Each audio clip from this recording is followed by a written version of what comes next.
Just getting the shot. Behind every great shot is me carrying all the bags.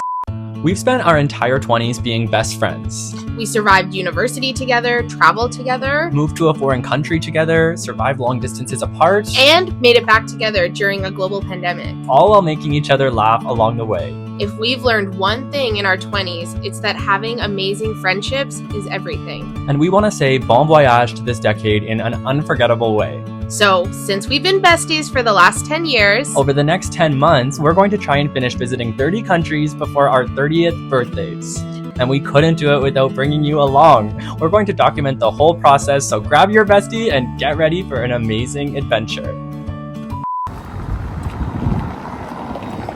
Alright, we just finished a walking tour. According to my watch, we walked 8,000 steps and climbed up 28 flights of stairs. So I feel like I look like a mess right now. And I got an iced latte. Oh, I forgot to say where we are. We're at this really cute breakfast place called Dear Breakfast, which we've been recommended. It's just coffee, but it's good coffee. How do I describe that? Just coffee. It's so strong, but it's not harsh, and that's European coffee. I love it. Next, I'm gonna try MacKenzie's drink, which is a coconut lemonade. Thank you. It's very subtle, but not in a bad way. It's refreshing, it's light, and I'm just getting a little bit of coconut, so I'm curious as you continue to drink it if you get a little bit more of that coconut. We'll see. I fear I'll never be hydrated again. I'm trying to drink so much water, and yet I'm always dehydrated.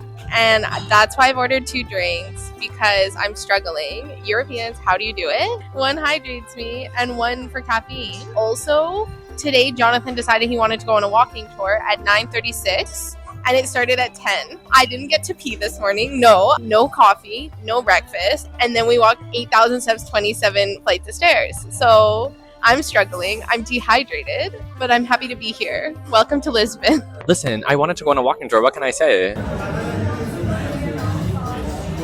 Gotta get a little bit of everything. All right. Why is this so hard? First, I feel like Kendall Jenner cutting a cucumber while I'm holding this fork. First of all, why do we never put eggs on Caesar salad? That is such a good combination. I guess we do. Do we? I'm having a realization that people put eggs on Caesar salad, but typically they put a boiled egg. We asked for it fried, which I like better. I love the Caesar dressing. It's super garlicky, and the sourdough toast at the bottom is chewy and delicious and really soaks up both the egg and the Caesar dressing. This is such a good combination and such a good textural experience. Delicious. This is a halloumi pancake. Wait, are my boobs really showing? This is a halloumi pancake with some sort of sauce that looks delicious, bacon with maple syrup, and an avocado. Kids, this is why we're professionals. Okay.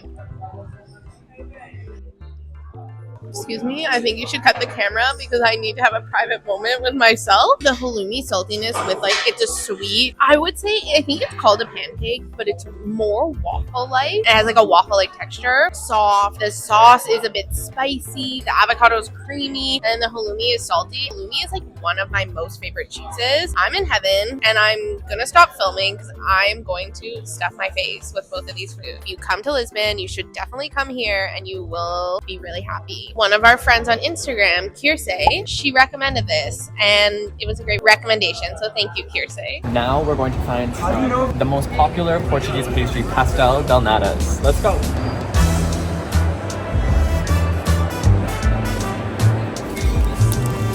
Alright, so we have a pastel del nata, a Portuguese egg tart.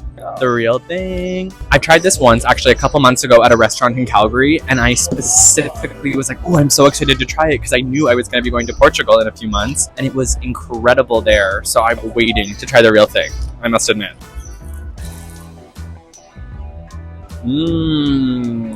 His face says it all. It's so simple, but also a complicated flavor. And the texture is quite satisfying. It's a really sort of crispy, flaky crust with that really soft, gushy stuff on the inside. Squishy. This will get a 9.5 out of 10 for me. That's better, actually, yeah. We went on a free walking tour this morning with Chill Out Lisbon free tours. I have been on dozens of walking tours, and this was one of my favorites I've been on. Our tour guide was Nicole, and she did such an amazing job explaining these huge historical and cultural timelines and these like huge concepts in such a palatable and enjoyable way, and in a way that's easy to understand. And one of the best parts of a walking tour is getting those historical context and cultural context of a city. And now when I'm walking around Lisbon the next couple of days, you know more about what makes parts of the city important or history of those parts of the city. Have you ever been on a walking tour, and what was the favorite one you've ever been on? Your skin, no one else can feel it for you. Only you can let it. No one else, no one else.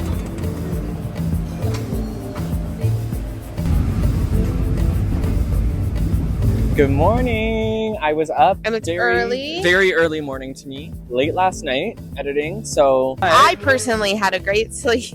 love. We're on our way to Belem this morning, a neighborhood in Lisbon. We're gonna go see some sights there. Yeah, eat some good snacks, and we got off on the wrong stop, so that's why In we're my here. head, it was like a 30-40 minute train ride, It was like 10 minutes max. maybe max. And then MacKenzie looked up and she goes, "We missed the stop." And I was like, okay, so we just have to go back, let's see, 2 stops. So we're only 5 minutes. nice. And the train We is gonna be just here missed in it. 2 minutes. Great. It's always cool to see like other parts of the city when you're taking public transit, honestly, and when you miss the stop. He looks right at me. I'm When just I kidding. said But we're gonna get there. We're Because gonna it get was there. totally my fault, but No, I but was like, great, it's 9 a.m.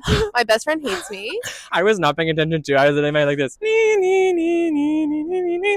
So, Also, Jamin arrives tonight, yay! and he really wants to go out. I have to freaking have 50 shots of espresso and get ready to crack it in Portugal. I'm I ready. know. I did say this morning, I was like, he's like, I stayed up till 3. And I was like this. At first, We have to go out tonight. Like, we're going out late tonight, and then you have to drive all day. And he's like, espresso. At first, too, you were like, what? And I was like, don't be pissed at me, baby. And you're like, I'm not pissed. I'm just surprised. I was surprised by the choices. And then it was just by the time I finished everything, it like that was like a couple hours, and then it passed. So He's working late because he's a creator. Yeah, he looks so good. Hunched We'll see you in around his Bella. computer.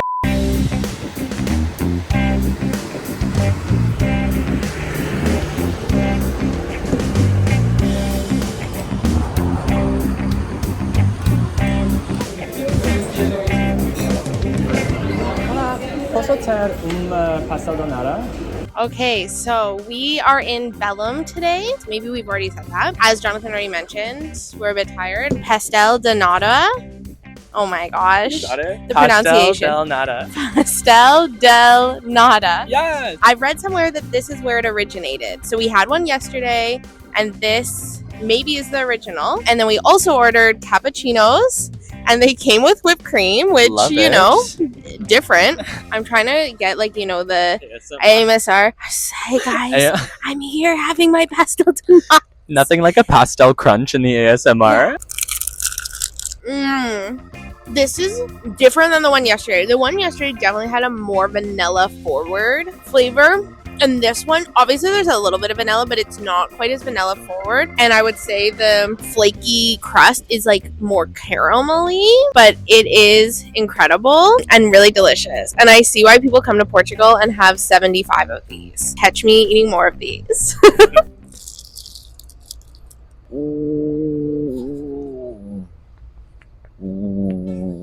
So we are here at the Jerónimo Monastery. One of the only reasons I know how to say Jerónimo is because of RuPaul. So thank you, RuPaul. Yes. And it's kind of the whole reason we came to Belem. Obviously, there's this beautiful building. Insert clips here. Boom, boom, boom, boom, boom. I think it'll be really cool to see. We're gonna set a timer to see how long we are in line. Starting now. In university, we had to take this class called Viz. It was like an incredibly rigorous class and really hard and like notorious in our university program because you had to go through styles of architecture and design and costume from the beginning of time, like all the way to modern time. At the time, I hated it, and most people did. But now, when I travel Europe, I am appreciative of it because I recognize different styles of architecture and design and kind of have like a little bit of concept around it. So thank you, Peter McKinnon. And one of the things is I immediately recognize that this is Gothic architecture. And this is actually one of the most famous examples of Portuguese Gothic architecture. We officially made it in 48 minutes and 10 seconds. So what makes something Gothic architecture? Some of the characteristics of Gothic architecture are pointed arches, flying buttresses, rib vault, ornamentation, spires, vaulted ceilings, and tracery. So the church was constructed at the beginning of the 15th century, and it was the biggest religious event in Portugal at the time. So monks were ordered to pray daily during the construction, and those same monks were the ones who created the pastel del nata that we just ate, which is part of the reason why people believe the pastel del nata originated here in Belem and is the best one. The Great Earthquake of 1755 left very little damage on the monastery, and now it's considered a UNESCO World Heritage Site. One more thing to note is the monastery was built primarily using funding from Portuguese colonization. So although this is an amazing feat of architecture in Portugal, it's important to note it was built using funding from stolen resources. It is amazing when you think about they were doing this in the 1500s and like by hand. It's incredible. Yeah, it took over 100 years. Doors made for biddy size. We just finished at the monastery. What a cool walkthrough. It really is unlike any other like religious buildings or churches or monasteries that I've been to before. You only go into like a small part of it, and it's 12 euros, which I think is fair. John thought it was a little expensive. It's not the cheapest activity, but that's still very reasonable for a day activity. You know what Yeah, I mean? compared to like some museums that are like 40, 50 100%. bucks. It is included in the Lisbon city pass. We didn't get that because this is the only thing we're doing off the pass. I will say, like, get there for open. We arrived like 20 minutes after open and waited 47 minutes. But right now, I bet the wait is closer to like an hour and a half. I've heard it can get to like 2-3 hours. For that, I don't think it's worth it. A lot of like the really beautiful ornate stuff also is on the outside. So like just walking by it, I also think is worth it. For 47 minutes and 12 euros, I really felt it was worth going in. I agree. We're hungry, so we are gonna head to lunch. This is one of the food places like I personally was really excited for. I can't So. wait. All right, we got to lunch and they're gonna open up in a few minutes and it smells incredible. I can't wait. We also were joking that we're gonna see if they open up on time. This is a good test for a European food truck. Okay, I found this place on TikTok. In true North American fashion, we got here right at open. And it's already, like, the tables are full lined up, so I think that was a good move. We were the first ones to order. I am so excited. It's cash only, so bring your cash. There's a grocery store nearby that has an ATM, so that also is an option. And I just got everything on it. And what did you get? I got a pork gyro, and it's marinated in white wine and, like, herbs. Pork, tzatziki, tomato, and fries in the true like Greek way. We're having Greek food in Portugal.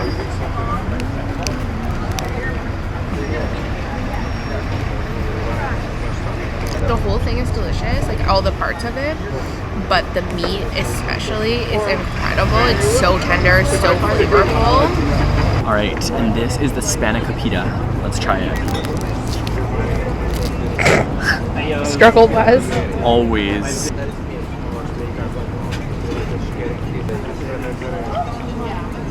I've had Spanica pita before, but I think this is the first time I've had real Spanica pita. It is so flaky and crispy. The cheese on the inside is creamy, a little bit sweet. On top it has a tzatziki that is so savory and herbaceous. This is such a delicious texture, but it still tastes very fresh. I feel like I always think everything is fresh here, but it does. It tastes fresh. We are just eating in silence right now. No thoughts, just grunts.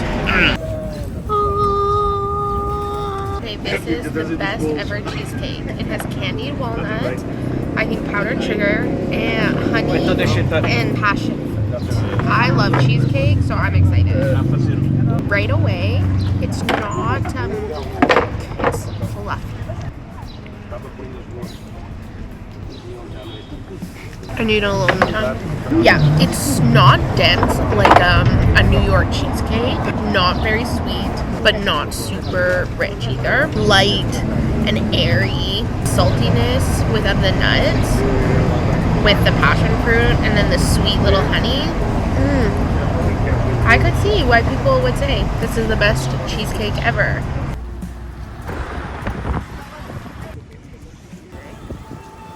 We are here at the Attacked by the tendrils of hair.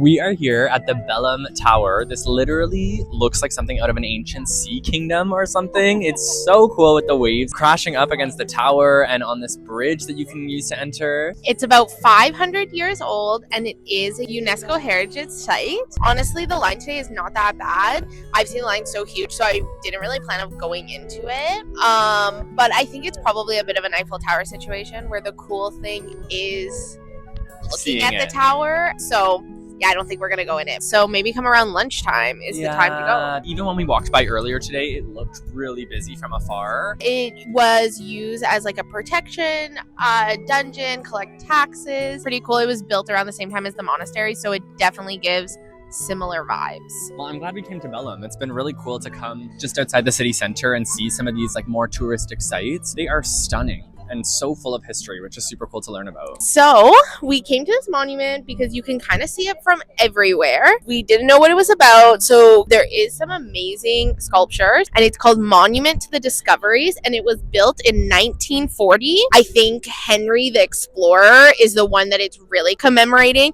and it was done on the 500-year anniversary of his death. So I think it's a little bit of a controversial monument in my opinion, because it is a monument celebrating colonization and the Portuguese going off to colonize. On one side, it is celebrating this idea of exploration and kind of the bravery of these people who took off on these ships having no idea where they were going. They, of course, had never seen a photo. They'd never seen a video. And to think about going and traveling somewhere and having no idea what you're going to find, or really no idea if you're going to come back, ever see your family, ever see your land again. Most people didn't. There is like a bravery to that. But on the other side, that did lead to colonization, which I think is a very damaging thing to lots of people and damaging to lots of areas in the world. And I've always said it's kind of interesting being from a country that was colonized, and we definitely still today, even hundreds of years later, are still seeing the consequences of that. And then when you come to Europe, you're seeing countries that did the colonization, and I do think there is a recognition of the harm that that caused, but is a different perspective. You're still seeing the consequences of colonization today. Obviously, it was built in the 1940s, and our understanding of the world and maybe our understanding of right and wrong has shifted since then. You can go up it. You can see people. We're not going to, but I bet you get some amazing views. So yeah, that's this monument. That concludes our day in Belem. Tonight, probably going to go out, and I'm really excited to kind of experience some of like the party atmosphere of Lisbon because I've heard great things. Yeah, it was a really fun way to spend a morning, slightly outside of the main city center. Also, these streets are very precarious not to be looking, so please appreciate our skill. But yeah, overall, I liked Belem. I had heard a lot of people like it was a must-do kind of like day to spend a day. Definitely is like a lot of like tourist stops. So I thought the monastery was absolutely worth it. Honestly, if you make a trip just for the Pastel de nata. Honestly, that was really incredible. Those were delicious. And it's the birthplace of them. So like you have to see where such a delicious thing was born, you know? Yes, it didn't take that long to get here, especially if you get off at the right stop. So like worth it to come just for that. Also, it seems that there's a really nice bike lane, so it also might be a really nice like bike to this area. Overall, fun, worth it if you have a little extra time, and if your thighs are burning, your calves are burning, your glutes are burning from the hills. It is a great respite if you have had a couple days in the city center. There's lots to do around here, but it's much flatter for sure. And like more breathing room in general. 100%. Like, tomorrow we are off on a little road trip throughout Portugal, which I'm so excited. It's Jonathan's first time driving manual. Like he learned how to do it in Calgary with my dad, but this is his first time he's like taken it all himself. How are you feeling about it? I'm excited. We're gonna pick up the car tomorrow and then we're gonna drive down towards Lagos. Honestly, I'm happy that we don't have to drive a ton in the city of Lisbon because the drivers are fast and furious. So are the pedestrians, let me tell you. We've had to learn how to jump when you can and cross when you can, but the drivers are definitely a little bit wild, I've found in Lisbon. So a little bit anxious to pick up the car and like have that initial sort of like drive and get the feel for it. But I really think once I get onto the highway and once we drive out a little bit, I'm gonna feel comfortable. I like to drive in general, so I'm kind of excited for this like European driving experience. And we're gonna spend a few days down south. We're gonna kind of drive around. We're gonna maybe go to some beautiful beaches. We're gonna go to like the wine country. I think overall it's gonna be really fun. And Jamin is coming back tonight, so We're so excited to reunite with Jamin. This feels like a first little chapter of our trip is coming to a close and the next one is starting. So Yay! When Lisbon is over, it's Taylor Swift! yeah, It's 14 days exactly till we see Taylor Swift, so for anyone that's counting down with us, 14 days left, baby. I mean, by the time you watch this, I think we will have seen Taylor Swift. I hope it was everything that you dreamed it to be, MacKenzie. If you want to keep following along with our adventures, all of our socials will be linked in the description box down below, and we're getting ready to head on a road trip, so I'll see you in the next one. Bye!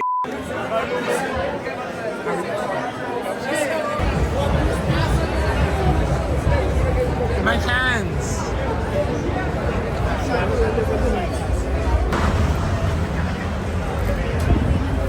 We're on our way to pick up the rental car, and we are going on a road trip for the next week.